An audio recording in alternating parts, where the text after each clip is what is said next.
নমস্কার বন্ধুরা, শুভ সকাল। নন্দিনীর সাত কাহনে আমি নন্দিনী আপনাদের সবাইকে স্বাগত জানাই। আশা করি যে যেখান থেকে আমার ভিডিওটি দেখছেন সবাই সুস্থ এবং ভালো আছেন, আর আমরাও ভালো আছি। আজ ভোর 5:30 থেকে ভিডিওটি শুরু করলাম। একটু বিশেষ দরকারি কাজের জন্য ভোরবেলাতেই বাপের বাড়ি যাচ্ছি। এই তো হাজবেন্ড গাড়ি চালাচ্ছে আর পেট্রোল পাম্প থেকে তেলও ভরে নিল। ভোরবেলা হাইওয়ে দিয়ে গাড়ি করে যেতে খুব ভালো লাগে, যেহেতু রাস্তাটা ফাঁকা থাকে, সাথে সকালের আবহাওয়াটাও ভালো থাকে, যা মনটা খুব ভালো করে দেয়। তারপর যথারীতি বাড়িতে ফিরে কাজকর্ম শুরু করে দিয়েছি। খুব সকালে যাওয়ার সময় ওয়েদারটা খুব ভালো ছিল, কিন্তু ফেরার সময় রোদও উঠে গেছে আর রাস্তায় এত গাড়ি যে ধুলোবালিও প্রচুর। বাড়িতে ফিরে মুখ হাত পা ধুয়ে ড্রেস চেঞ্জ করে সংসারের কাজে লেগে পড়েছি। কয়েকদিন হলো এই ইনডোর প্ল্যান্টের পাতাগুলো ভালো করে ধুয়ে দেওয়া হচ্ছে না, তাই ভাবলাম কাজটা সবার আগে করে নেব। আজ করব কাল করব করে কাজটা আর করাই হচ্ছে না। এই যে পাতাগুলো ভালো করে ধুয়ে নিলাম। ঘরের গাছ হোক বা বাইরের গাছ, প্রতিটি গাছেরই বেসিক যত্নগুলো নিতে হয়। আজকে আর গাছগুলো রোদে দেব না। ঘরের এই গাছগুলোতে আমি সবসময় অ্যাকোয়াগার্ডের জল দিয়ে থাকি। আমাদের এখানে জলে খুব আয়রন। এবার গাছগুলো জায়গা মতো রেখে দিয়ে কাউন্টার টপটা ভালো করে মুছে নেব। কাউন্টার টপে যদি জল থাকে তাহলে ভেজা স্যাঁতস্যাঁতে মনে হয়। এই অবস্থায় কাজ করতেও আমার ঠিক ভালো লাগে না, তাই সামান্য জল পড়লেই আমি বারবার করে সেটা মুছে নিই। সকালে যেহেতু প্রতিদিনের মতো মোছা হয়নি, তাই পুরো কাউন্টার টপটাই মুছে নিলাম। রাত্রিবেলা ক্লিন করে রাখা সত্ত্বেও সকালে একবার ভালো করে মুছে নিই। কোনো পোকামাকড় হেঁটে গেলেও ফুড পয়জন হওয়ার তাহলে আর কোনো ভয় থাকবে না। এখন চালটা ভালো করে ধুয়ে ভিজিয়ে রেখে দুধটা গরম করে নেব। দুধের প্যাকেটটা কাল রাতে এনেছিল, কিন্তু তখন আর গরম করা হয়নি। এখন দুধ গরম বসিয়ে ফ্রিজ থেকে মাছগুলো বের করে ঘর পরিষ্কারের কাজে হাত দেব। সকালে কি কি কাজ করব তা যদি রাতে একটু ভেবে রাখা যায় বা প্ল্যান করে রাখা যায়, তাহলে সকালে খুব একটা অসুবিধে হয় না। কোনো জায়গা থেকে এসে কাজগুলো ফেলে রাখবো তা আমি কখনোই পারি না, যদি না শরীর খুব খারাপ থাকে। সংসারটা আমার নিজের, এটা আমার খুব ভালোবাসার জায়গা, তাই কাজগুলো আমি খুব ভালোবেসেই করে থাকি।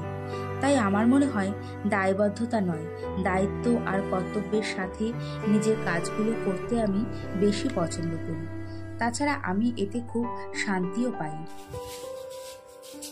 ব্যালকনিতে কিছু শুকনো জামা কাপড় ছিল, সেগুলো তুলে সুন্দর করে ভাঁজ করে নিলাম।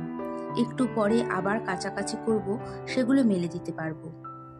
ব্যালকনিতে এসে দেখছি জানলাটা নোংরা হয়েছে, জানালাটা পরিষ্কার করে নেব। ঘর ঝাড় দেওয়ার আগে এই সমস্ত ডাস্টিংগুলো করে নিই।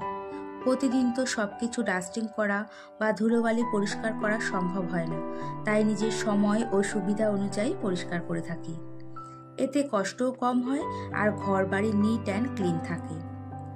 করিডোরটা মানে আমার ঘরের সামনেটা ঝাড় দিতে গিয়ে দেখি খুব ঝুল পড়েছে, প্রচুর ছোট ছোট মাকড়সা। কয়েকদিন পর পরই এখানে ঝুল পরিষ্কার করে নিতে হয়। ঘরের সাথে সাথে আমি চেষ্টা করি বাইরেটাও পরিষ্কার পরিচ্ছন্ন রাখতে। আর এই তো এখন বাইরেটা পরিষ্কার করে ঘরে চলে যাব। আর বাজার থেকে হাজবেন্ড নিয়ে এসেছিল কচুরি, সেটাই তিনজনে মিলে আগে গরম গরম খেয়ে নিয়েছিলাম। শুধু তো কাজ করলেই হবে না, খাওয়া দাওয়াটাও ঠিক সময় মতো করা দরকার। ডাইনিং টেবিলের চেয়ারগুলো একটার উপর একটা তুলে দিয়ে পাপোশগুলো সব ঝেড়ে নিয়েছি। ছোট ছোট এই সমস্ত জিনিসগুলো একটু সরিয়ে নিলে ঘর ঝাড় দিতে এবং মুছে দিতে অনেকটাই সময় কম লাগে। এখন প্রায় 11টা মতো বাজে, এখনো জানো তো দুপুরে রান্নাটা শুরু করিনি। ভাবছি ঘরের কাজগুলো সব গুছিয়ে নিয়ে তারপরে রান্নাঘরে যাব। কিছু কাছাকাছি আছে, সেটা স্নানের সময় করে নেব। কড়া রোদ আছে, একটু দেরিতে কেচে দিলেও শুকিয়ে যাবে। 3টে ঘর, রান্নাঘর, ডাইনিং নিয়ে অনেকটাই জায়গা মুছতে হয়। একটু কষ্ট তো অবশ্যই হয়, তাও নিজে হাতে পরিষ্কার করার একটা আলাদাই শান্তি পাওয়া যায়। ঘর বাড়ি যদি পরিষ্কার পরিচ্ছন্ন থাকে তাহলে নিজের মধ্যেও একটা পজিটিভ ভাইবস কাজ করে। আজকে রান্না করব কাতলা মাছ, আর কাতলা মাছের তেল বেগুন দিয়ে রান্না করে নেব। এরই মধ্যে টুকটাক সবজিগুলো বের করে কেটে নিয়েছি। মাছের তেলের জন্য বেগুনগুলো ছোট ছোট করে কেটে একটু নুন মাখিয়ে রাখবো। এতে বেগুন খুব তাড়াতাড়ি সফটও হয়ে যায় আর খেতেও খুব ভালো লাগে। এক এক করে আলু, পেঁয়াজ, টমেটো, রসুন সব কেটে নিয়ে রান্নাটা বসিয়ে দেব। কড়াই গরম হলে সর্ষের তেল দিয়ে দিলাম। তেলটা ভালো করে গরম হলে পেঁয়াজ খুব হালকা করে ভাজা ভাজা হয়ে তারপরে রসুন দিয়ে দিলাম। সেটা একটু নাড়াচাড়া করে আলু দিয়ে নুন হলুদ দিয়ে আলুটাকে হালকা করে ভেজে নেব। শুধু বেগুন দিয়েও করা যায়, আবার আলুও দেওয়া যায়। তারপর মাছের তেলটা দিয়ে অনেকক্ষণ ধরে ভালো করে নাড়াচাড়া করে বেগুন দিয়ে আবারও নেড়ে নিলাম। সামান্য একটু চিনিও দিয়েছি, এতে ঝাল মিষ্টির টেস্টটাও ব্যালেন্স থাকে। আর এই তো তেল বেগুনটা রান্না করা হয়ে গেছে, আর খেতেও খুব ভালো হয়েছিল। আমার মতো অনেকেই মনে হয় এটা দিয়ে ভাত খেতে খুব ভালোবাসে। তেল বেগুনটা নামিয়ে নিয়ে অন্য একটি কড়াইতে কাতলা মাছ ভাজা বসিয়ে দিয়েছি, আর ওদিকে ইন্ডাকশানে ভাতও বসিয়ে দিয়েছি। মাছ ভাজতে ভাজতে হাজবেন্ড বলল, তুমি অন্য কাজ করো, আমি মাছটা রান্না করে নিচ্ছি। যাই হোক, মাঝে মাঝে কেউ যদি একটু রান্না করে দেয় তাহলে তো ভালোই লাগে। মাছ রান্নাটা করতে করতে আমি এদিকে বেলপানাটাও করে নিয়েছি। হাজবেন্ড খাবে না, আমি আর মেয়ে বেলপানাটা এক এক গ্লাস করে খেয়ে নেব।